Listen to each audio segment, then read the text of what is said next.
Muy buenas noches. Segunda parte de la entrevista con el señor Ministro de Comercio, Industria y Turismo, el doctor Germán Umaña Mendoza.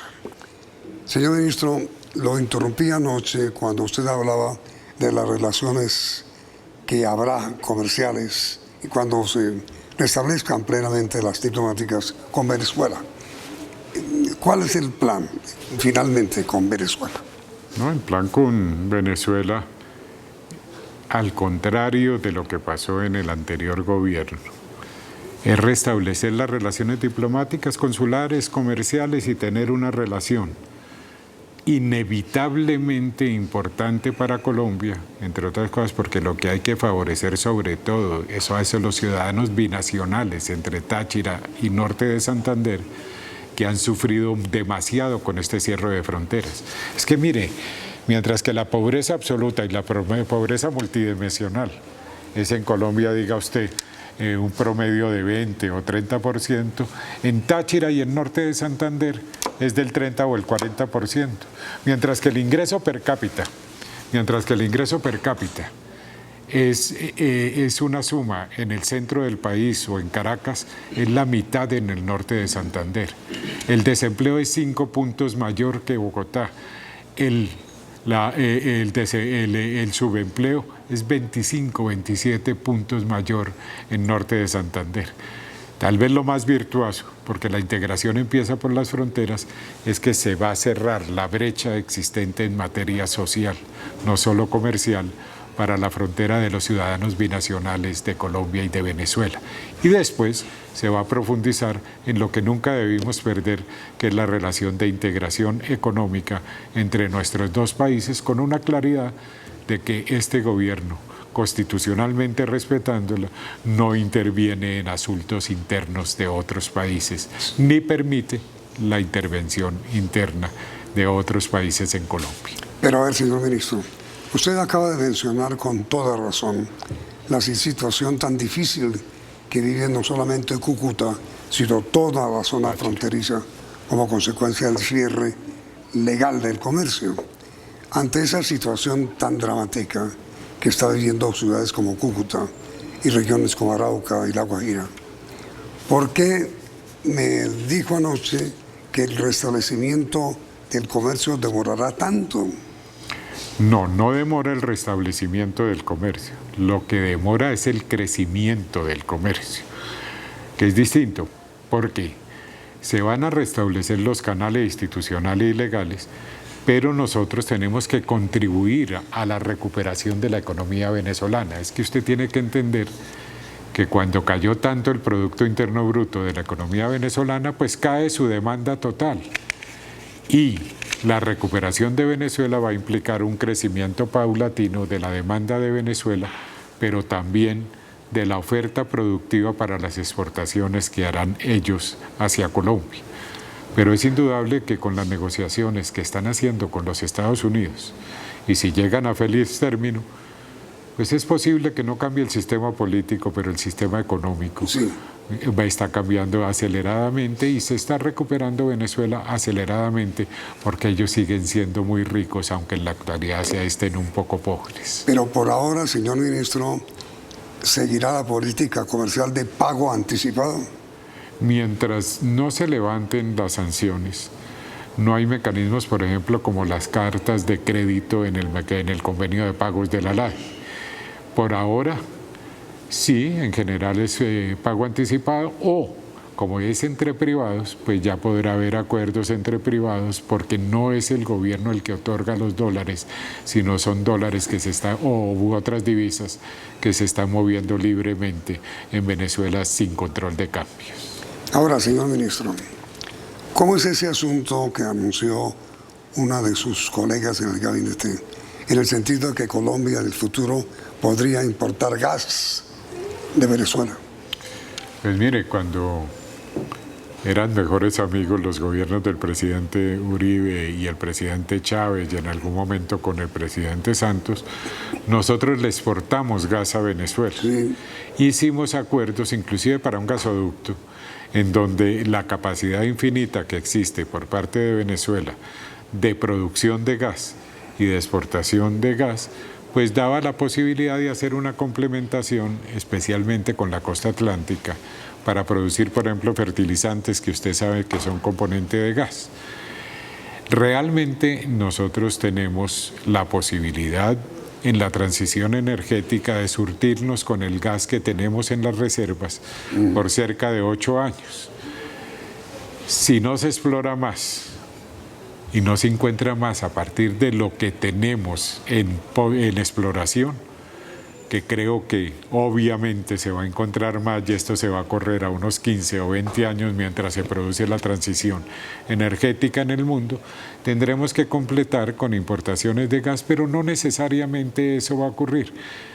Ahora, ¿por qué vamos a depender de Venezuela? No dependeríamos de Venezuela para la importación del gas, sino posiblemente, que no se ha dado, alguna complementación en un porcentaje pequeño, que eso podría ocurrir y no vemos por qué no podría ocurrir si mejoramos la institucionalidad y la seguridad jurídica. Pero para nada se está diciendo que vamos a depender de Venezuela, ni que va a ser por ahora una estrategia de negociación para sustituir el gas colombiano por el gas venezolano. Ahora, señor ministro, en el programa de anoche usted me hablaba sobre las dificultades que tienen los TLC para Colombia, debido pues a la poca producción que hay en Colombia para exportar. ¿Usted cree que los TLC son un mal negocio para nuestro país? Los TLC no han sido un buen negocio porque son tratados estructuralmente desequilibrados a partir de las negociaciones bilaterales. Siempre Colombia y los países como Brasil, China, los países del Mercosur en general, grandes países no tienen TLCs con los Estados Unidos porque prefieren el marco multilateral de negociación. Cuando usted está con muchos, pequeños como uno, genera equilibrios en la negociación. Cuando usted negocia con un país mucho más desarrollado, simplemente firma lo que ellos le digan. Entonces se crearon ciertos desequilibrios, pero desequilibrios que pueden ser solucionados y nadie está hablando en este momento, no sabemos qué pasará cuando hagamos la evaluación y la apertura de las conversaciones con ellos para tratar de equilibrar esos tratados. Nadie está hablando de renegociación y creo que es el peor escenario, porque la renegociación le pasó a México, que tuvo graves dificultades en la renegociación ahorita con el señor Trump. Le aumentaron, por ejemplo, al 75% el origen en el sector automotor, que eran sus principales productos de exportación y de comercio.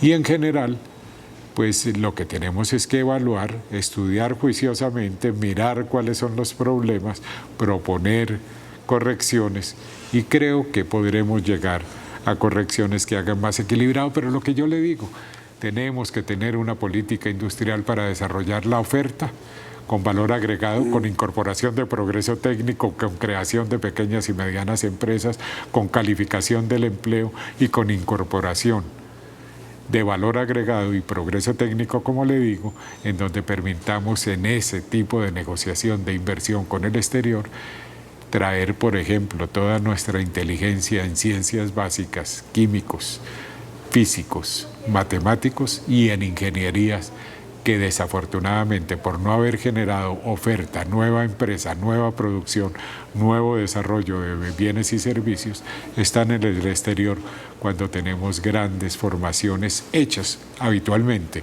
en las universidades nacionales, la Universidad Nacional y en el exterior, pero que se quedan en el exterior porque no hacemos un programa de desarrollo industrial.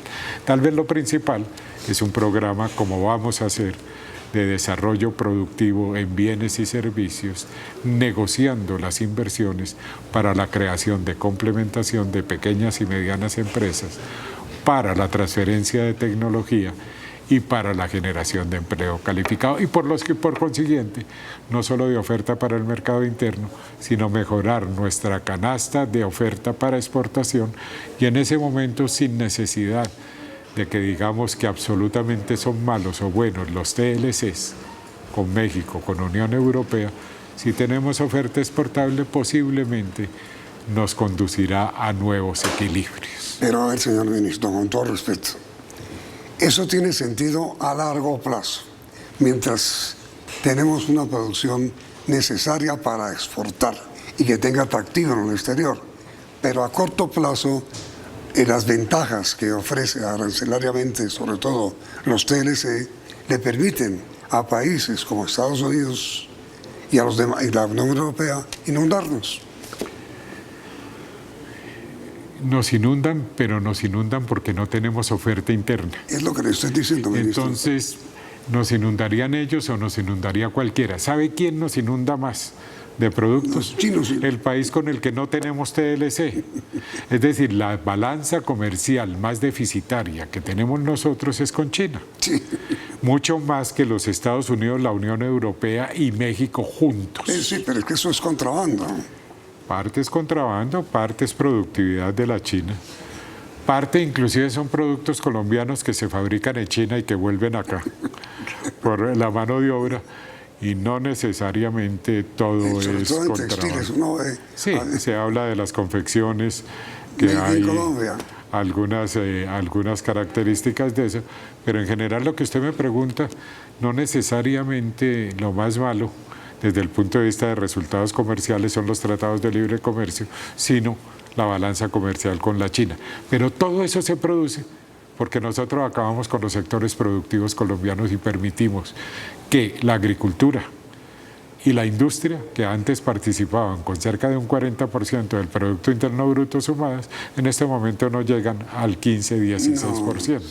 Entonces, el problema es nuestro, que tuvimos una estrategia de apertura y de favorecimiento de las importaciones y de la inversión extranjera directa sin valor agregado, y en los últimos 30 años, desde la apertura más los TLCs, más la falta de una política industrial y una política comercial que permitiera equilibrar la cancha de juego, nosotros entregamos todo esto a los mercados internacionales y no generamos desarrollo y crecimiento. Problema delicado y futuro complicado el que le espera. Mire, ministro, el TLC con Estados Unidos también establece una favorabilidad a inversiones. ¿Qué inversiones tiene Colombia en Estados Unidos? Mientras todo lo que hay aquí es inversión americana. Después de comerciales, quiere.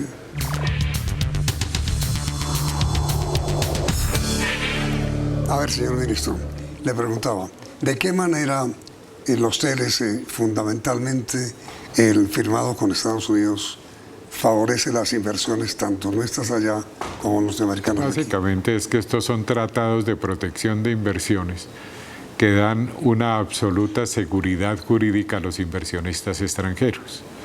Es decir, los protege contra expropiación, expropiación indirecta, abuso,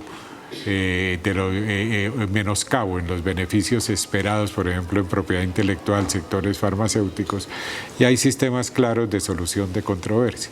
Entonces es una seguridad jurídica casi absoluta a las inversiones norteamericanas. Ahora, las inversiones norteamericanas, europeas o mexicanas, que eran los tratados de los que estábamos hablando, pues han seguido concentradas en commodities y en sector agropecuario y en sector financiero, y no en inversiones.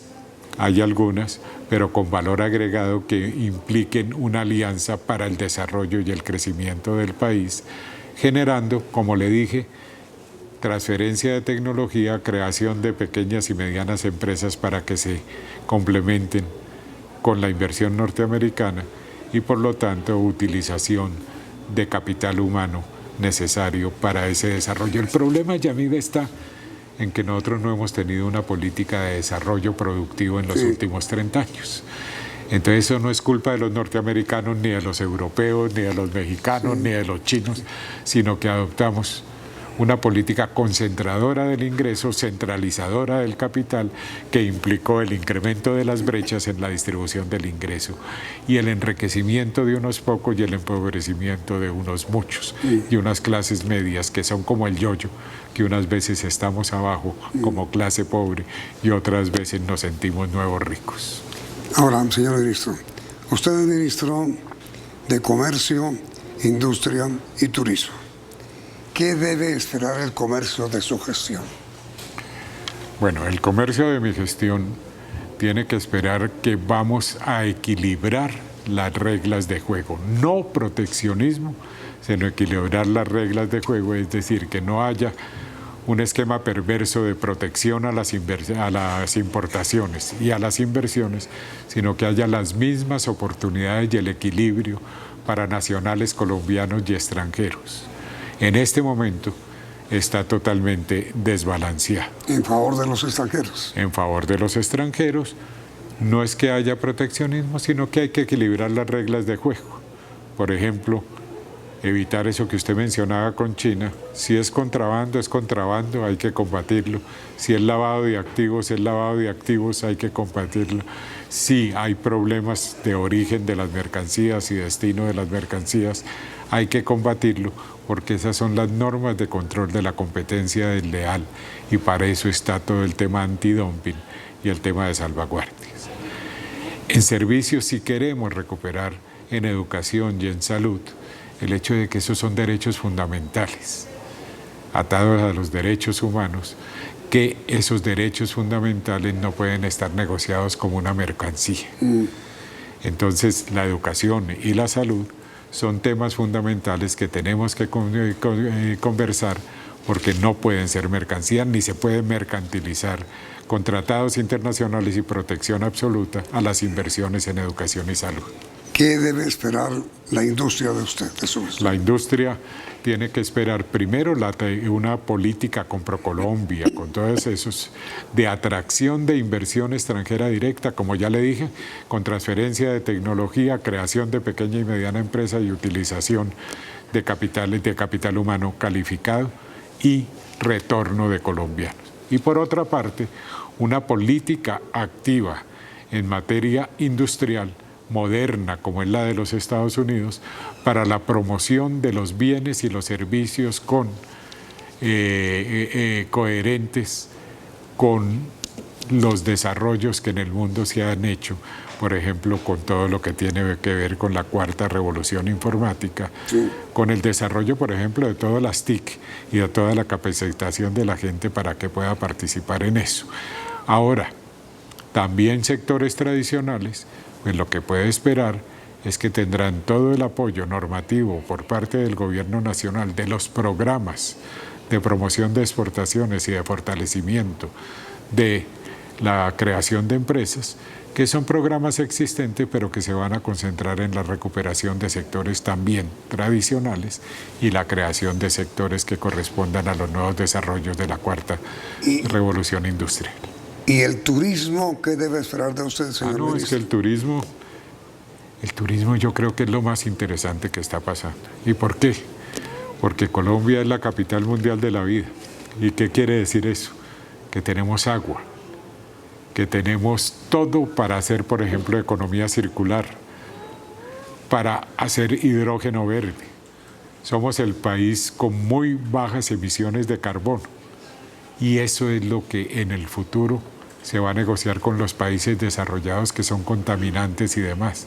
Estamos negociando la biodiversidad, la baja emisión de carbono, pero además sumado a que todas esas zonas maravillosas del territorios nacionales lo llamábamos antes, son zonas que van a ser zonas de paz y que con la reforma tributaria una gran cantidad de esos recursos se destinarán a recuperar las zonas de paz donde está toda la biodiversidad, donde está toda la vida que puede ser negociada internacionalmente. Lo que estamos hablando es que esa combinación virtuosa de nuestra riqueza biodiversa, de la paz que se va a desarrollar, de la inversión social, vamos a poder presentarle al mundo el turismo verde, el turismo sostenible, que es el de mayor crecimiento. Por eso el presidente habla de que ese turismo verde va a ser en el futuro el sustituto del programa de reemplazar los commodities que van contra lo natural en el programa de transición que estamos haciendo energética, y el turismo verde va a significar con paz y con toda la potencialidad que tenemos, va a significar poco a poco la sustitución de las divisas en esa transición energética del petróleo por un turismo que tiene unas oportunidades inmensas de desarrollo, pero todo eso depende de la profundización del proceso de paz, de la inversión social, para poder trabajar en la sustitución de cultivos y en darle a las poblaciones que tienen conocimientos tradicionales, culturas, naturaleza y todo lo bello que puede tener un turismo bien distinto al que tenemos en la actualidad. Pues depende, con todo respeto, señor ministro, de muchas cosas. Por ejemplo, en este momento, el sector hotelero del país le está pidiendo a usted que el IVA, que fue eliminado por la pandemia y que va a ser restablecido a partir del año entrante, pues se elimine para favorecer a la hotelería. ¿Eso va a ser posible? Mire, más bien hay temas como que se está planteando los municipios FEDER para el desarrollo del turismo y los municipios de menos de 200.000 habitantes que existen en el país, porque ahí es donde está la brecha en el desarrollo y ellos van a conservar todos los beneficios que se habían dado al sector turismo para esa materia. También se está hablando con el ministro de Hacienda para que cierto desmonte de beneficios, por ejemplo, los hoteles que se están construyendo en esos municipios y en otras partes, y todo lo que son proyectos de remodelación, puedan tener una gradualidad en el desmonte de los beneficios. Del IVA, pues eso es una política general en donde lo que se están desmontando son excepciones al impuesto al valor agregado. En muchos casos, usted lo sabe mejor que nadie, el IVA se puede descontar de lo que se compra, que también tiene IVA. No es el caso del sector turismo, pero el IVA sí es una política general que es muy importante para la recaudación. ¿Se va a mantener para el sector hotelero? Esto depende del ministro de Hacienda. Sí, pero ¿su posición cuál es? Mi posición es que todo lo que son las gradualidades y estos temas van a hablarse con el ministro de Hacienda para que lo desmonte, para que gradualmente se produzca ese desmonte, pero con el IVA pues realmente hay una posición unificada del gobierno colombiano que hay que desmontar la mayoría de las exenciones, porque no necesariamente ese impuesto al valor agregado, cuando empiezan a hacerse excepciones fuera de los alimentos y de la canasta familiar, pues sencillamente una excepción conduce a otro y conduce a otro y conduce a otro, y lo que necesitamos es tener una nueva recaudación para que ella mete. Porque es que resulta que en el mundo el coeficiente de Gini de desigualdad es parecido en todos los países del mundo, 50-51%. Pero cuando los impuestos se cobran y se aplican bien, en Europa baja al 30% y en Corea al 30%. Pero resulta que aquí el problema no es de recolección de impuestos, sino que cuando se recolectan los impuestos, el coeficiente de Gini de desigualdad sigue siendo el mismo. Entonces fíjese usted que el problema es en qué vamos a utilizar los recursos para el desarrollo, para que baje el coeficiente de desigualdad. Cuando baja el coeficiente de desigualdad, aumenta la demanda para el sector turismo, para los alimentos y para todo, porque el problema es generar capacidad de compra, generar demanda, disminuyendo los niveles de desigualdad.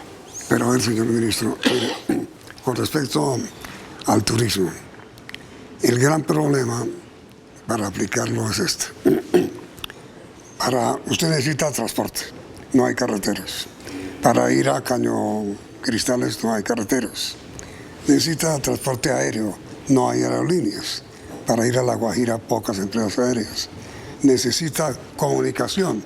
Si usted va a Nariño, si va a Putumayo, si va al Amazonas, que atrae tanto al sector turístico mundial, la zona cafetera, no hay transporte adecuado. Fíjate que usted ha aclarado todo eso, porque es que lo que estamos planteando es un cambio en el modelo de desarrollo. El hecho de que no haya paz en esos municipios tiene que ver con que no cumplimos durante los últimos 4 años con la profundización del proceso de paz. ¿Cuál es la alternativa de este gobierno, cumplir al pie de la letra con el proceso de paz. ¿Pero qué significa el proceso de paz? Precisamente lo que usted está mencionando. ¿Para qué hacemos la reforma tributaria? Pues para hacer la inversión social. ¿Y qué es la inversión social? La inversión en carreteras, la inversión en todo lo que es la creación de una estructura mínima para aprovechar las ventajas comparativas que tenemos en todas esas zonas desde el punto de vista de la biodiversidad y demás. Usted lo ha dicho claramente, nosotros vamos a estar 4 años y ojalá el proyecto demore más, pero pregúntese usted si fueron capaces de destruir tanto en 30 años, no tenemos que empezar el proceso de la construcción de una nueva Colombia más justa, más biodiversa, más respetado, con eso la creación de las carreteras terciarias por encima de las 4G, la posibilidad de desarrollar la sustitución de cultivos y cosas de este tipo.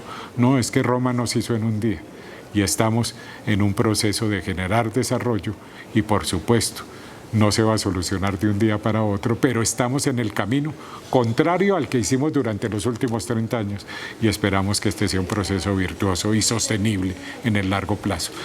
Nosotros estamos ya de cierta edad, seguramente no lo vamos a ver, pero estamos cambiando el signo del desarrollo para nuestros hijos, para nuestros nietos y para una Colombia mejor. Planes hacia el futuro. Ministro, muchas gracias por esta invitación. Hacia el futuro y hacia el presente. Hacia el presente, creando las condiciones y hacia el futuro para vivir sabroso, como dice la vicepresidenta, y tener una felicidad. Ministro, muy amable, Hernán Maña Mendoza, ministro de Comercio. Muy amable, ministro. Muchas gracias. Y a ustedes gracias por la sintonía y los invitamos a continuar aquí en Noticentro 1, sede.